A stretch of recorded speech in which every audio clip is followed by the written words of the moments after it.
হ্যাঁ, আমার দুষ্টু ছেলের অবস্থা দেখো, একা একা কলগেট নিয়ে একা একা বিরাজ করছে, দেখেছো? ওকে বলতে হয় না বিরাজ করার কথা, ও নিজে নিজেই বিরাজ করতে চলে আসে। দেখো, দেখতেই পাচ্ছ, তোমাকে দেখাচ্ছি।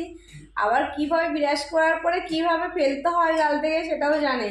তাই আমি ভাবলাম তোমাদের সাথে একটু শেয়ার করি, কারণ কোনোদিন তো শেয়ার করিনি, এই প্রথম আমি শেয়ার করলাম আমার ছেলের বিরাজ করাটা। তোমরা দেখো বাবা, এদিকে ফিরে একটু বিরাজ করো, কিভাবে বিরাজ করতে হয় দেখেছো? তোমরা যাই যাই জানো না বিরাজ করতে, অবশ্যই আমার ছোটো ছেলেদের কাছ থেকে শিখে নিতে পারো কে বিরাজ করতে হয়। যাই হোক, গুড মর্নিং আমার সকল বন্ধুরা, তোমরা সবাই ভালো থেকো, সুস্থ থেকো।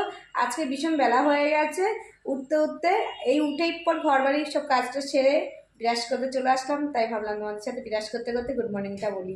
তো চলো, আমার তো বিরাজ করা হয়ে গেছে। আর এই যে বড় আমার ছেলে, তো ওরও হয়ে গেছে, আমারও হয়ে গেছে, শুধু বাকি আছে ছোটো ছেলে। ছোটো ছেলে করছে একটু করে কলগেট নিয়েছে আর একটু করে ব্রাশ করছে। যাই হোক, সবাই ভালো থেকো, তোমার সারাদিন ভালো কাটো, সুস্থ কাটো। আর টাটা।